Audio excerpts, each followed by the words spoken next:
Hey guys, MusicMan here back with another Identity V video. In this video, I'm going to be showing you some more of my Bloody Queen gameplay. I can actually play her in rank now that the season is reset, so without further ado, let's get into the video.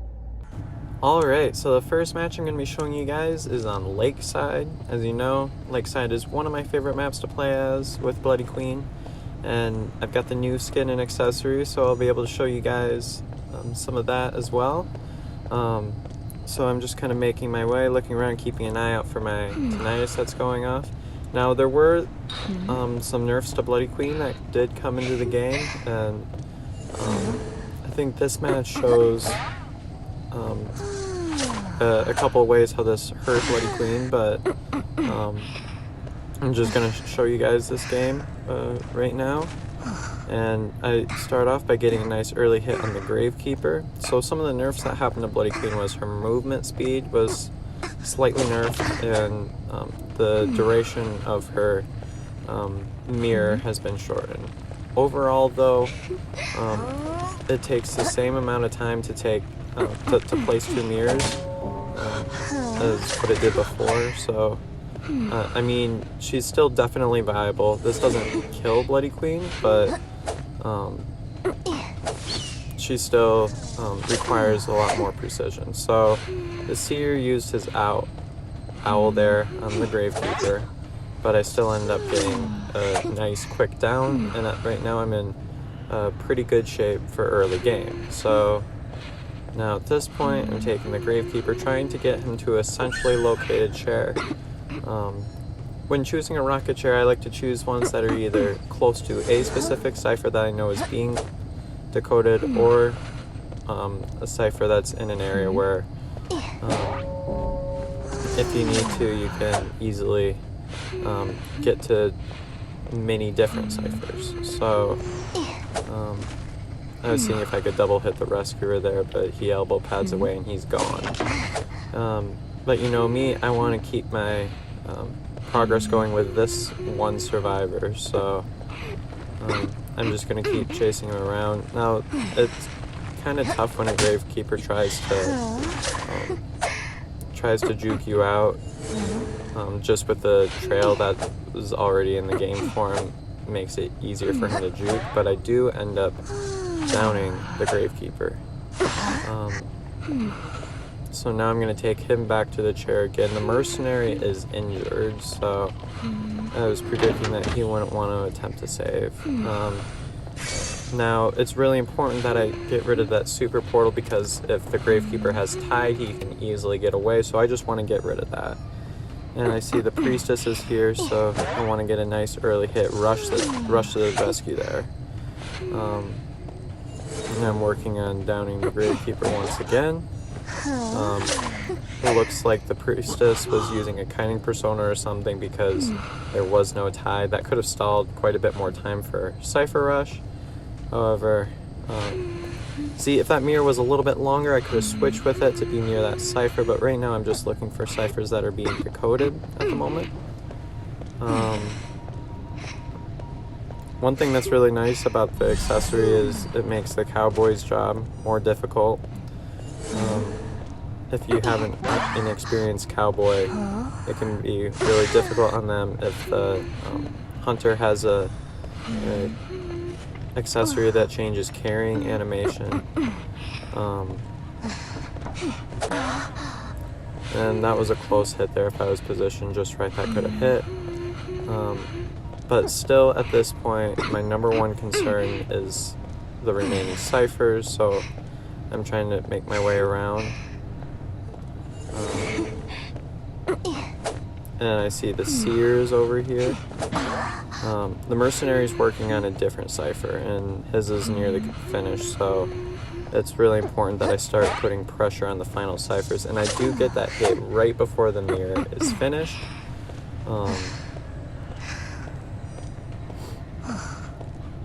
And now he's just going to loop me around this pallet for a bit. There's not a ton I can do right now around this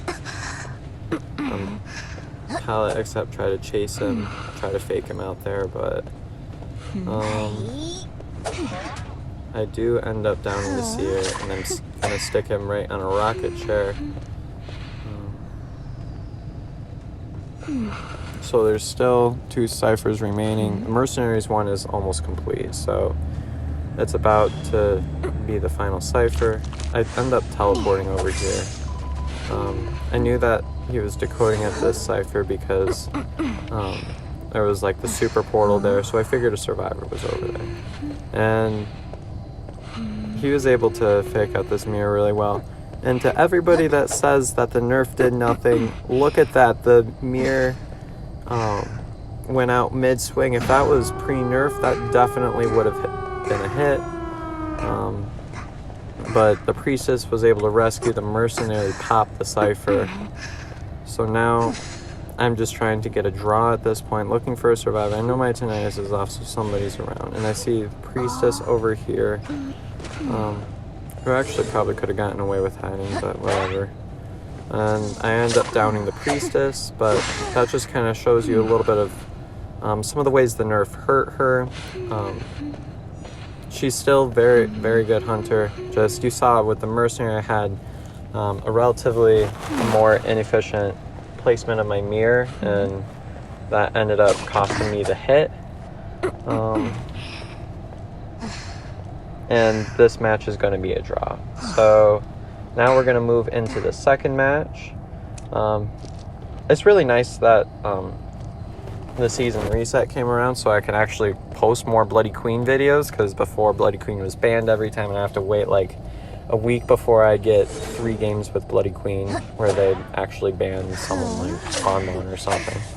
So I end up getting a nice early hit on the forward. So this is a really good kiting team. So I pretty much just got to kind of go with who I've got.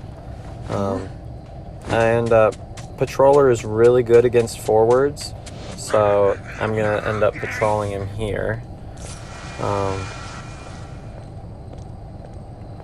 And the Prospector was there already, so...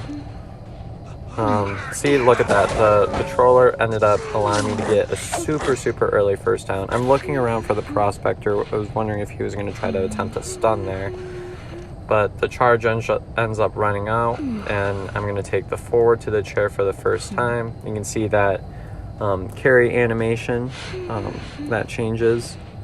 So now I'm going to place my mirror, try to disrupt some ciphers. My tinnitus is going off, but I was trying to predict where a rescue was coming from. And I actually, let's see, they end up, 2 survivors end up coming for the rescue here. The entomologist, and you can see those bugs are able to body block. But while I wasn't watching, the perfumer was actually able to go for a save. So now the forward is just over here, and he ends up going unintentionally right to my main body. He just dashes right on out of there. He's going. So now I'm still going to continue to chase the forward because he has been chaired once, and everybody else on the team has quite a bit of kiting potential. So I really got to kind of go with whoever I came across, and I knew that in this team comp I was going to kind of have to do that anyways. So he does quite a few good jukes right there. And I was able to down the forward there. And if he were able to just delay me a little bit more, he would have been able to delay me enough to the point where I wouldn't be able to switch my location with my mirror image, and I'd have to stall more time to pick him up. But luckily I was able to get him down just in the nick of time. So I'm thinking that a rescue is going to be coming from somewhere in this general direction. So I'm kind of looking around trying to get an early hit. I was also trying to disrupt the cipher rush that was happening here. So really at this kind of distance, you really just got to kind of do a bunch of blind swings. There's not a whole lot you can do for depth perception, but the forward I saw was about to be eliminated, so I just swapped at the last second, and I get a nice early down on the Prospector. So see, this is about the timing that you want to get on downs. If you can get your first elimination by 3 ciphers remaining, the chances are really good that you're going to get a win. You kind of get sort of like a snowball effect there. And I've got one down, so I'm looking around for where a rescue is probably going to be coming from. I was thinking it was going to be kind of more from church, but the perfumer ends up coming from wedding. I see the footprints are there. And so now the perfumer is running a kiting persona as well in this one, so that means no tide, which is kind of understandable given the team comp. You kind of rely on the forward more to do the rescues, but without the forward you can't really bank on that. I was trying to juke out the perfume, but the perfumer ended up running right into me there. So now what I'm trying to do is, I know I have my patroller set, so what I do here is I patrol the perfumer. Now the perfumer does a really good move here. I wasn't expecting something like this. So she ends up getting a quick rescue and then quick perfuming. So that was a really good move by the perfumer there. But again, she doesn't have tides, so this doesn't buy her team a ton of time. And I end up getting a hit with my mirror there. So now the prospector is eliminated and there are 2 ciphers remaining. I am in extremely good shape. So ideally I want to go up. I see that cipher's wiggling, and I wanted to go up for the entomologist because the perfumer is really good at wasting a lot of time. And I know that the perfumer is getting into position here. So this is kind of funny, kind of annoying here, but look at this. The entomologist is just pushing herself with the bugs, and the bugs are actually almost the same speed as what I am. So that actually bought her quite a bit of time there. But now I'm going to be using my mirror here and getting myself into position to get another easy hit. She's just trying to waste as much time as she can so the perfumer can decode or get into position for a rescue. But now I'm going to take the entomologist to the chair. Now at this point I can pretty much just camp this chair and I'll get the win. So I'm just kind of looking around. I didn't know where the perfumer was. I was wondering if she would be decoding that cipher specifically because that was one of the closer ones to the chair that she last rescued from. But that ended up being kind of a wasted mirror. I end up switching around just to see if Dungeon is around here. And I see that the Dungeon is here, so I know I can keep that in mind. The perfumer makes some really good plays in this game. This is a really good perfumer, but she's not gonna attempt to save at this point. So I'm just gonna try to see if I can look around, see if my tinnitus goes off anywhere. And at this point, I think the perfumer was trying to look for Dungeon and didn't realize it was right over there. But look in the top left corner, I'm able to see it, and I end up, the perfumer catches my eye eventually and wedding here. And this was kind of an annoying mirror rotation here. I have no idea why it went all the way over there when the perfumer was on the other side of the mirror. But regardless, I'm going to be chasing perfumer. She kind of has a good idea where Dungeon is at this point. She's checked the other 2 dungeon spawns, so this is going to be a 3-man. So but you can see that even after the nerf, she can still be extremely powerful. So now we're going to move on to the 3rd match, which is on Moonlit. Moonlit is another one of the maps that I just really enjoy playing Bloody Queen on. There's some really good areas where you can place your mirror in this one. So I start looking around and I find a survivor right away, and I see the priestess here. Now, a priestess is not really a good first chase, especially on Moonlit, just because if you're able to catch her, she's able to portal to the coaster, portal across the big area in the middle. But I am able to get a lucky first hit there. If she would have used some of her portals, that could have been stalled out longer. But look at this. I think that was kind of a mistake there. But as a hunter, if a survivor makes a mistake, you have to capitalize on it or you won't win. So now I got a hit on the prisoner. So now, even though he's nearby, he's not going to be able to get a save without healing up first. Although, the mercenary should be the first rescuer here. So now I'm going to take the priestess to the chair, and I'm going to work my way over here. I thought about breaking the prisoner thing, but I ended up seeing the prospector there really early, wondering if he was going to try to stall for a save here. And I was able to get an early hit on the prospector there. So, but I ended up predicting the attempt for the rescue, get a terror shock, but unfortunately the mercenary was just in position. That he was able to get a save after the attack recovery. The perfumer got herself kind of in a tough scenario though, because you can't really tight kite against a Bloody Queen.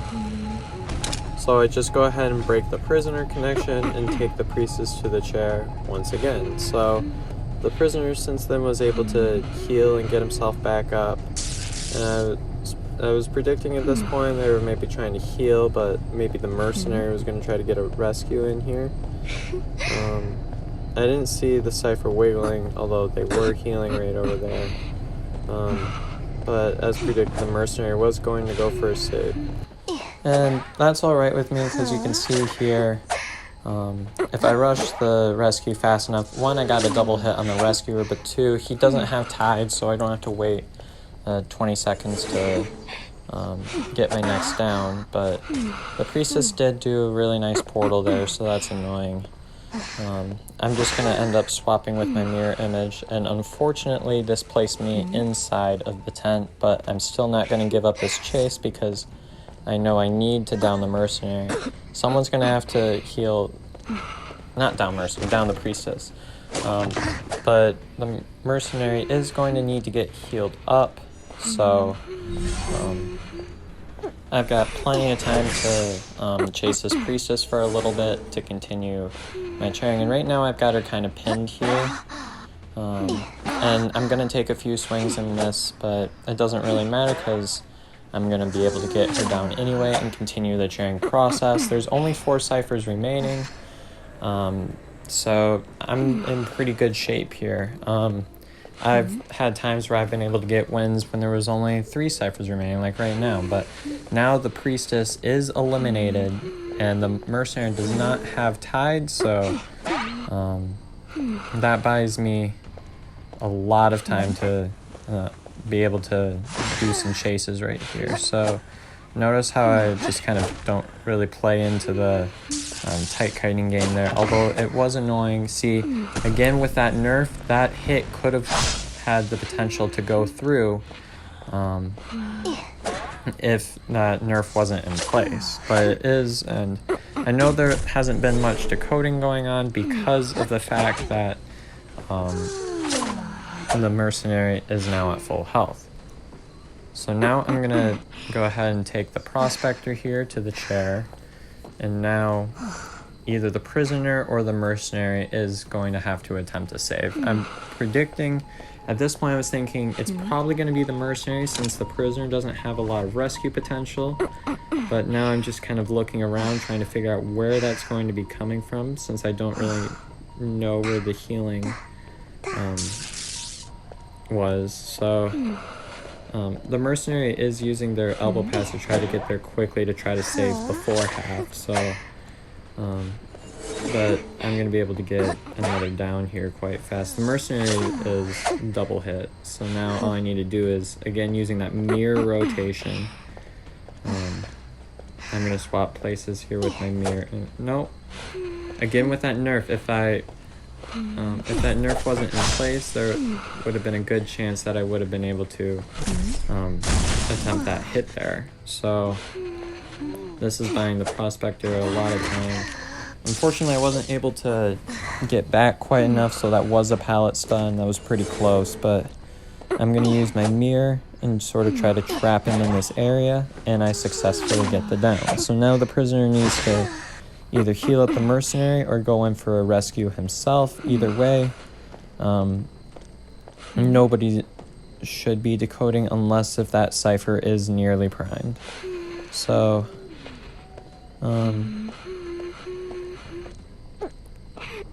I'm trying to look around, and I didn't quite see the mercenary there, so that was kind of sad.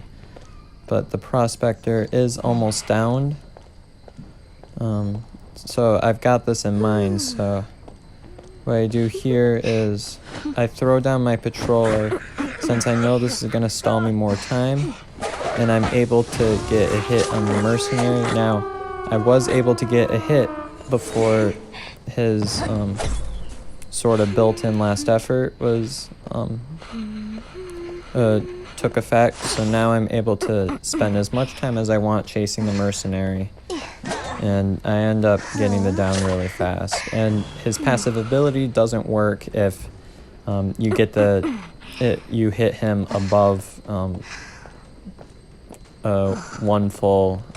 If you hit him above the 2 standard attacks, that would normally down a survivor. So now I'm just kind of looking around at the gate, and I end up, he's decoding the gate, and I get a terror shock here. So I'm going over here, and I didn't really know where dungeon was, so I was just going to take him to a chair, and that's the game. I hope you all enjoyed that video. If you did, please don't forget to leave a like and subscribe to my channel for more content like this. And if you would like to see some gameplay of me playing some other hunters, please give me some suggestions in the comment section below. Thanks for watching.